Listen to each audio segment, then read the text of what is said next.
Assalamualaikum warahmatullahi wabarakatuh. Yang saya hormati dan saya tazimi, Mistika Febriani MPD dan teman-teman yang saya sayangi dan saya banggakan.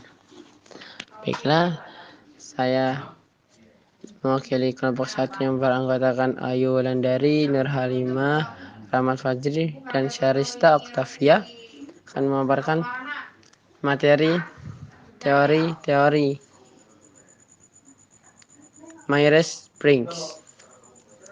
Yang pertama adalah ada teori tipe Myers-Briggs. Teori tipe Myers-Briggs adalah teori psikologi yang didasarkan pada karya Carl Gustav Jung dan diadaptasi oleh Katharine Briggs pada tahun 1920-an. Konselor yang menggunakan teori Myers-Briggs dalam membantu klien dengan pilihan karir menggunakan teori Myers-Briggs sebagai teori kepribadian, dan teori Myers-Briggs digunakan tanpa penilaian bakat, prestasi, atau minat juga. Teori tipe Myers-Briggs. Dalam tipologi Myers-Briggs, dua konsep paling dasar adalah persepsi, penilaian, dan ekstraversi sampai introversi. Bagian selanjutnya berkaitan dengan bagaimana individu memandang lingkungan mereka dan kemudian membuat penilaian atau keputusan tentang pengamatan mereka. Yang B, memahami dan menilai.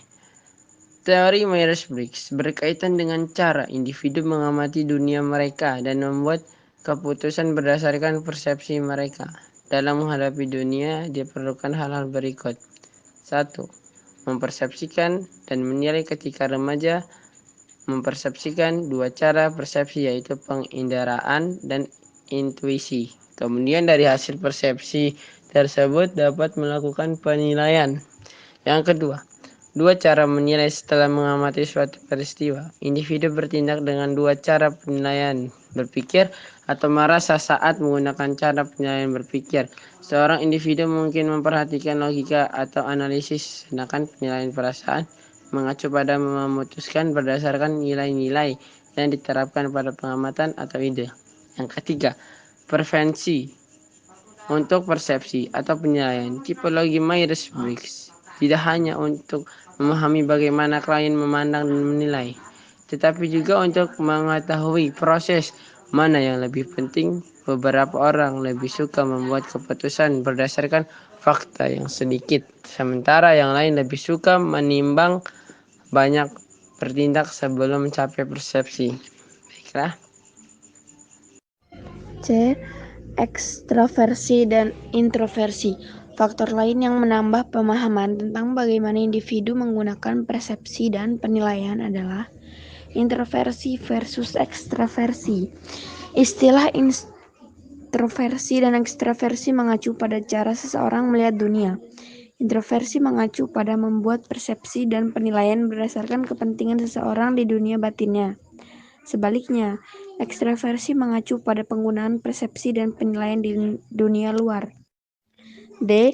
16 tipe kombinasi preferensi untuk introversi atau ekstraversi bertindak bersama-sama untuk menghasilkan 16 jenis yang berbeda, yaitu ISTJ, serius, tenang, konsentrasi, dan teliti.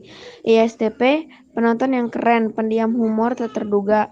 ISFJ adalah ramah, bertanggung jawab, dan teliti. ISFP, pendiam, ramah, sensitif, sederhana tentang kemampuan mereka. Peran informasi kerja. Dengan menggunakan informasi kerja pada teori Myers-Briggs, konselor dapat memperoleh gambaran tentang pengaturan kerja yang disukai dari berbagai jenis Myers-Briggs. Pengetahuan tentang tipe individu dapat dicocokkan dengan pengetahuan tentang tipe mana pada pengaturan kerja. Peran pengujian. Studi perbandingan penilaian Myers-Briggs. Tipe indikator dengan self-estimasi. Tipe menunjukkan korespondensi yang cukup tinggi tetapi tidak berarti antara self-estimasi dan tipe terukur pada 4 dimensi Myers-Briggs. Buku panduan setebal 309 halaman mendeskripsikan penelitiannya yang mendukung penggunaan 4 dimensi Myers-Briggs untuk menilai reliabilitas instrumen, baik konsistensi internal maupun ukuran tes-tes ulang digunakan. Selanjutnya, Ada pula teori untuk wanita dan orang berwarna. Secara umum, perbedaan budaya dan gender belum menjadi fokus utama dalam penelitian ini. Buku manual memang melaporkan presentasi laki-laki dan perempuan 4 tingkat referensi, yaitu sedikit, sedang, jelas, atau sangat jelas. Untuk masing-masing dari 8 jenis, tipologi Myers-Briggs sangat tepat dalam memahami populasi yang mungkin tertindas, seperti perempuan dan orang kulit berwarna karena perkembangan tipe dianggap sebagai bawaan sejak lahir.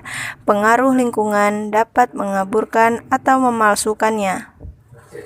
Selanjutnya, ada pula masalah pada konselor. Ketika mendengarkan tipe orang yang berpikir, konselor harus fokus pada pengorganisasian komentar individu. Sebaliknya, mendengarkan jenis perasaan berarti menyadari perasaan tentang klien dan nilai-nilai atau perasaan yang diproyeksikan oleh klien dalam pesan. Implikasinya adalah bahwa konselor yang tipenya sangat berbeda dari klien, mereka harus menghabiskan banyak usaha untuk mengubah gaya interaksi mereka agar sesuai dengan klien mereka. Alhamdulillah, materi telah kami sampaikan. Kalau ada kata salah kami mohon maaf, kepada Allah kami mohon ampun. Wassalamualaikum warahmatullahi wabarakatuh.